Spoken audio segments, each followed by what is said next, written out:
welcome to the news at 7 on NTAi International. We are live in Abuja. I'm Lami Ali. Shegun Ajayi is the sign language interpreter. We begin with the headlines.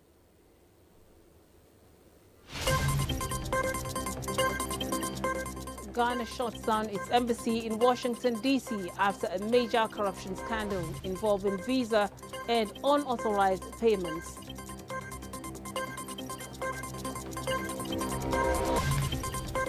Federal government inaugurates renewed Hope Health Initiative projects.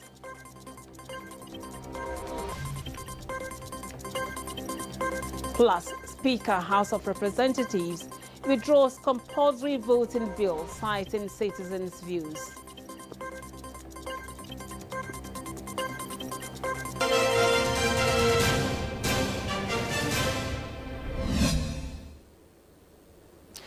President Bola Tinubu will leave Abuja Tuesday for Lagos to celebrate, along with other leaders, the 50th anniversary of the Economic Community of West African States, ECOWAS. The ECOWAS Golden Jubilee was flagged off in Accra last month. The Lagos events will include reenacting the 1975 declaration as the Nigerian Institute of International Affairs in Victoria Island. President Tinubu, the chairman of ECOWAS, will highlight the economic bloc's milestones.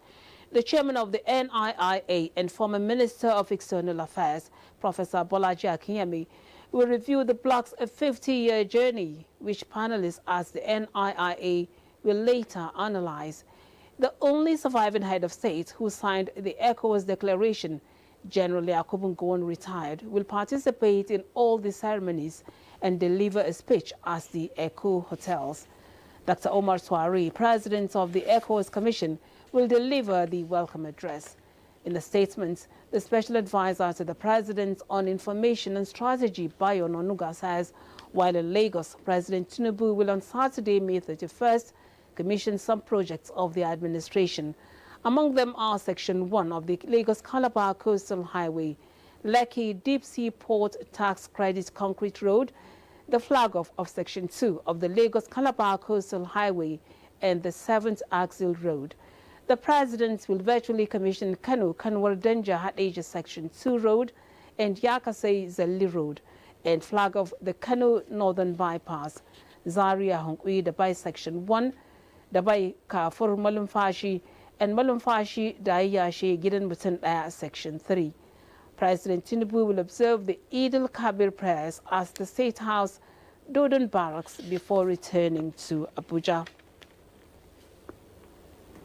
Malaysian Prime Minister Anwar Ibrahim opened the 46th ASEAN Summit with a call for unity, warning that the bloc must stand firm in the face of rising global challenges, including U.S. tariffs. Kulo Mohammed tells us more. Prime Minister Anwar welcomed leaders, including Sultan of Brunei, Hassan al-Bolkiah, and congratulated Singapore's newly elected Prime Minister Lawrence Wong. The Malaysian Prime Minister called the summit a moment of special significance, marking a decade since the Asian community was formed. He expressed confidence in the bloc's mission, stressing Asia's strategic importance in global affairs and improving lives within the region. He said, I strongly believe in the fortitude and staying power of ASEAN to withstand the headwinds and weather the storms. He also thanked his fellow leaders, noting that forthcoming inaugural ASEAN GCC China Summit demonstrates our reservoir of goodwill, empowering us to deepen and expand our partnership and to act with strategic clarity. Above all, we must preserve the multilateral system and ensure that ASEAN GCC China geoeconomic model continues to play a meaningful role in forging a more inclusive and sustainable future for our region and our people. Last month, President Donald Trump announced a 90-day pause on tariffs, which saw ASEAN nations start talks with Washington. He called on Asian leaders to work further within the bloc to expand business transactions so as to respond to future abrupt market shocks as handed out by the current U.S. tariff regime. The summit is to last for 2 days, and a communique regarding the final stance taken by the bloc is expected. In other news, in response to Trump, Iranian President Masoud Pezeshkian said Iran will be able to survive if negotiations with the U.S. over its nuclear program fail to secure a deal. It's not like we will die of hunger if they refuse to negotiate with us or impose sanctions, Pezeshkian was quoted as saying about the nuclear talks with Washington. Analysts say the stakes are high for both sides in the talks. Trump wants to curtail Tehran's potential to produce a nuclear weapon that could trigger a regional nuclear arms race and perhaps threaten Israel. Iran, on its part, maintains that its nuclear program is exclusively for civilian purposes and wants to get rid of devastating sanctions on its oil-based economy. Iranian and U.S. delegations wrapped up a fifth round of talks in Rome last week, and while signs of some limited progress emerge, there are many points of disagreement that are hard to breach, notably the issue of Iran's uranium enrichment. News agencies try to find out about reports that Iran could freeze uranium enrichment for 3 years to reach an agreement. Iranian Foreign Ministry spokesperson Ismail Bagay responded that Iran will never accept that. He also ruled out possibility of an interim nuclear deal with the U.S. Iran is only now waiting for further details from mediator Oman regarding the timing of the sixth round of talks, as it has laid bare its conditions to reach a nuclear deal. Kolom Muhammad, NTAi News. Authorities in India's southern Kerala state have issued an alert after a ship carrying oil and hazardous cargo leaked and sank off the state's coast in the Arabian Sea. The spill occurred in Liberian-flagged vessel that capsized near Kochi city on Sunday. The coastal stretch is rich in biodiversity and is also an important tourist destination. All 24 crew members on board the ship have been rescued, but some of the ship's 640 containers have reportedly been drifting towards the shore, prompting evacuations in the area. Authorities fear that oil, fuel and other harmful substances that have leaked from the ship and its cargo could endanger the health of residents and marine life. The pomp and pageantry will be on full display when King Charles arrives in Canada for the first time since his coronation. He is due to deliver the speech from the throne to open the 45th session of Canada's Parliament in Ottawa on Tuesday. The King is the head of state of Canada and of 13 other Commonwealth realms, such as Australia, New Zealand, and several Caribbean states, as well as the UK. The King, who will be traveling with Queen Camilla, previously journeyed to Canada several times as the Prince of Wales. This is his 20th visit. This address is traditionally given by the Governor-General, who is the monarch's top representative in Canada. They read it on behalf of the Prime Minister to set out the government's agenda when a new parliamentary session is about to begin. It is so called because it is typically read from the seat in the Senate chamber that is reserved for the monarch or their representative in Canada. Nigeria stands with the African Union member states and the entire African continent to mark Africa Day 2025 with the theme Justice for Africans and People of African Descent through Reparations. This was the statement issued by the spokesperson of the Ministry of Foreign Affairs, Kimebi Ebianfa, who reaffirms Nigeria's dedication to continental unity, sustainable development, and amplifying the African continental free trade area to promote intra-African trade, technological innovations, and climate resilience, among other transformative frameworks initiated by the African Union. He says it is noteworthy to celebrate strides in education, healthcare, and infrastructure, while calling for global cooperation to address the challenges of poverty, inequality, and conflict, to drive equitable progress through strengthening global partnerships and elevating Africa's voice. Now, Ghana has temporarily shut down its embassy in Washington, D.C. after a major corruption scandal involving visa and unauthorized payments were uncovered by a special audit. Kulo Mohammed has more. Foreign Affairs Minister Samla Blakwa announced the decision on Monday, describing it as a necessary step to restore integrity and accountability in Ghana's diplomatic mission abroad. This is part of a decisive effort to restructure and overhaul embassy operations following shocking audit findings. The minister said, with support from the president, they are taking the bold action to fight corruption and rebuild trust. The audit revealed that one Fred Kwateng, a locally hired IT officer at the embassy since 2017, created an unauthorized link on the embassy's website. This link redirected visa and passport applicants to his private company, Ghana Travel Consultants, where they were charged unofficial fees ranging from $29 to $60. These payments, which were not approved under Ghana's Fees Act, were deposited directly into Kwateng's personal bank account. Investigators believe the fraudulent scheme operated undetected for at least 5 years. The case has been referred to Ghana's Attorney General for possible prosecution and recovery of misused public funds. Kulo Mohammed, NTAi News. The federal government says addressing inaccessibility to uninterrupted power supply among 80 million Nigerians is relatively feasible, owing to the huge amounts of funds, resources and commitments being invested in the sector. This was the key point raised during the opening ceremony of the 6th meeting of National Council on Power, organized by the Federal Ministry of Power in collaboration with Borno State Government, being held in Maiduguri. Abubakar Musa reports. Just as the theme of the program implies, consolidating reforms for a sustainable energy future in Nigeria, the convergence of critical stakeholders in the power sector here is basically to engage in far-reaching deliberations, suggestions, comments, observations, as well as questions and answers on how best to provide the needed change in the power sector across Nigeria.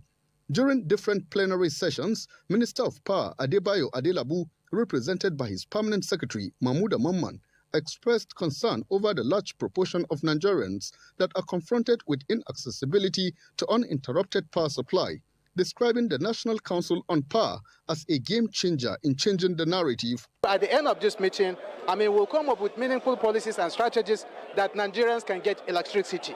That is our promise, and that is what the renewed hope agenda of Mr. President is, and that is what all of us are here to achieve. Other key issues outlined include strengthening subnational collaboration, pathways to energy transition and access, maintaining liquidity for sustaining generation companies, as well as bridging capacity and gender gaps in the power sector.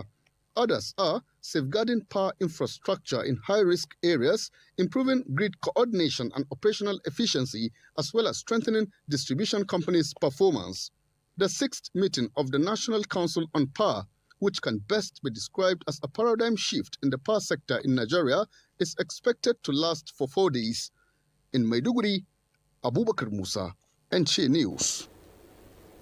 To fully harness the benefits of the African Continental Free Trade Area, Ministry of Industry, Trade and Investment is collaborating with the United Nations Development Programme to secure up to 75% discount on cargo flights from Nigeria to East and Southern Africa through Uganda Airlines. Here is the report.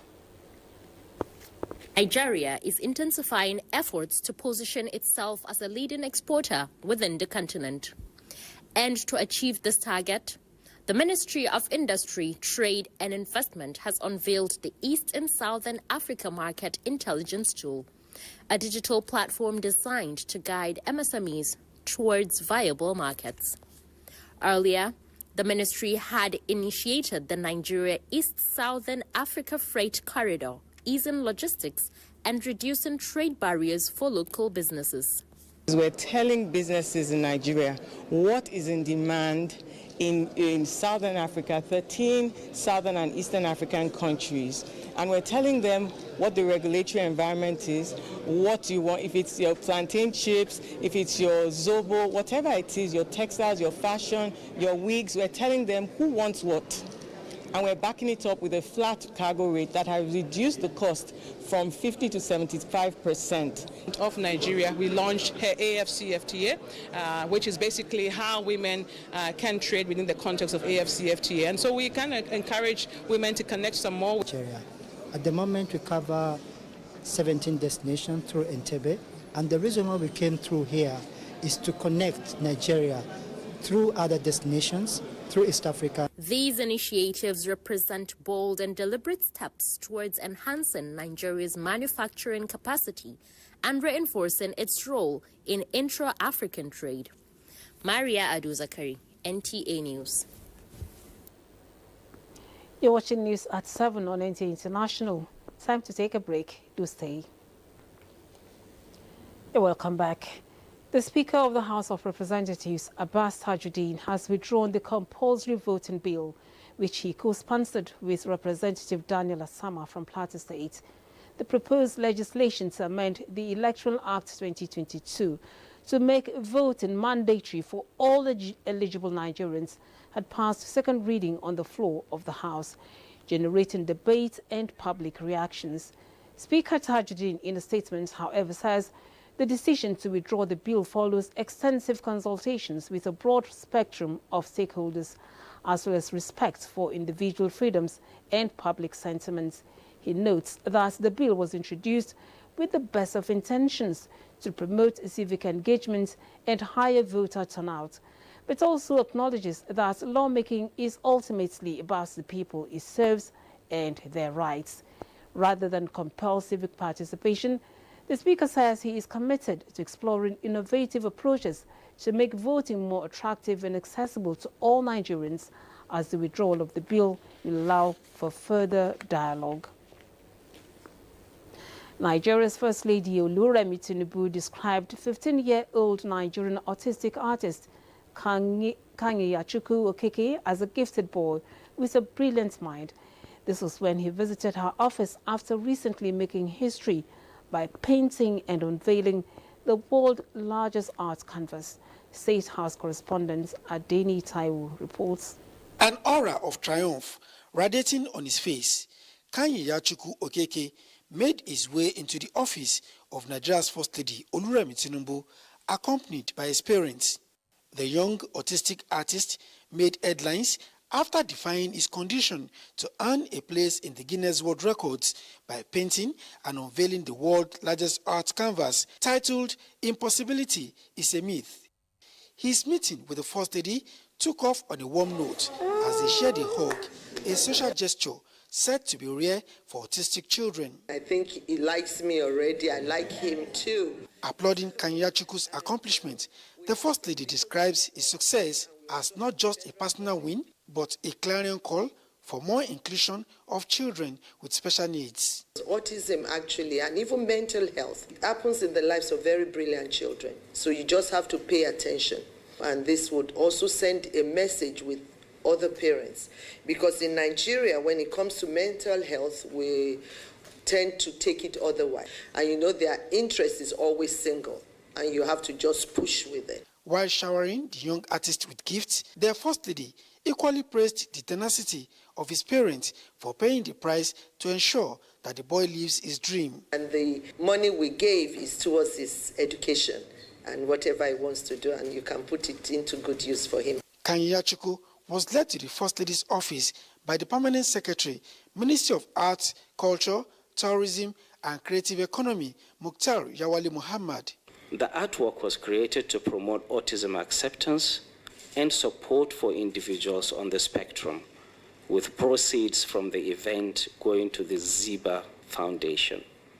Her acknowledgement, her gift, her support, because she pledged support for Kanye and for children. You can tell from the Renewed Hope agenda how passionate she is about children and youth and women. Kanyachukwu achieved this feat on November 24, 2024, surpassing the previous record of 9,652 square meters set in 2022. In the State House, NTAi News. Congratulations to Kanye. Now, the federal government's renewed hope agenda on health continues with an upward trajectory as about 8 infrastructural landmark projects were inaugurated as the Federal Medical Center, Abeokuta. Lekon Agbondi reports that the Minister of State for Health and Social Welfare, Isiaka Dekule Salako, inaugurated the project, which climaxes the 8-year tenure of the Chief Medical Director of the health institution, Professor Adewale Musaulumu.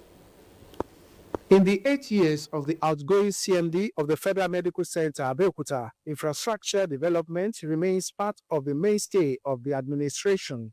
As the tenure climaxes, inauguration of laudable infrastructure projects continues as unforgettable investment legacies. This works and maintenance 2-story building named after Governor Dapo Abiodun, the block of Consultants Story Building named in honor of former Governor of Ogun State, Olusegun Oshoba, the 100-bedded Abdulaziz Sanusi Amosun and 80-bedded Rafatu Sanusi Amosun buildings facilitated by former Governor of Ogun State in honor of his late parents, and other projects named after prominent individuals in recognition of their contributions are key. The exploits of the Chief Medical Director, the Minister of State for Health and Social Welfare, Isiaka Salako, says are mirrors of the vision of President Bola Tinubu in providing efficient, qualitative and affordable healthcare for Nigerians. In the last 2 years, the federal government has therefore established additional 12 new tertiary health facilities.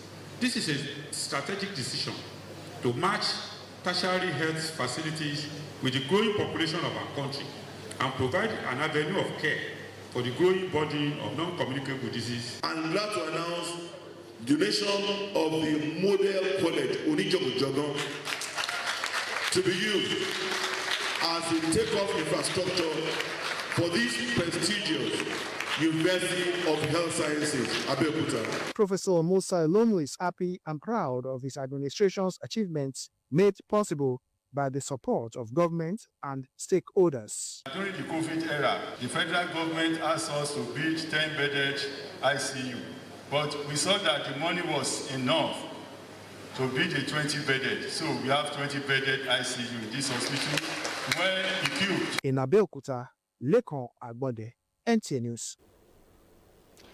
Those in rural areas with lower education levels experienced uneven implementation of policies due to underfunding and inaccessibility. This was the finding as the official release of the Violence Against Persons Prohibition Act Implementation Survey Report 2025, carried out by Invictus Africa, marking the 10th anniversary of the VAP Act in Nigeria. Here is Haman Jabani with the story.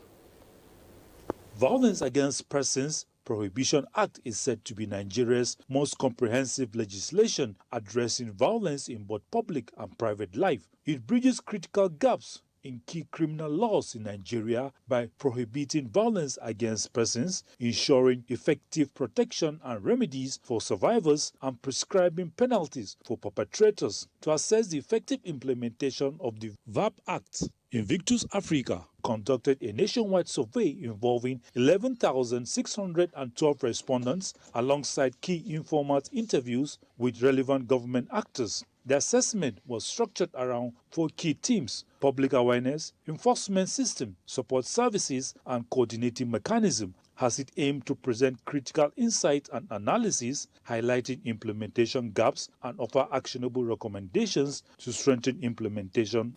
A decade after the VAP Act, we must move from intention to action, from passage to protection. This data gives us the clarity we need to build a safer, more just Nigeria for all. To close the gap between law and life reality, experts are calling for urgent strategic action.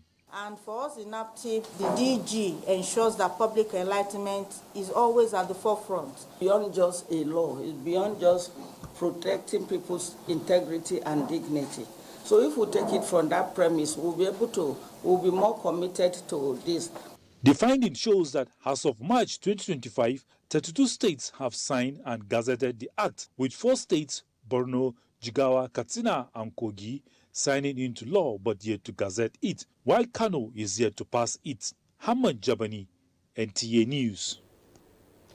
Tuesday's weather forecast is next.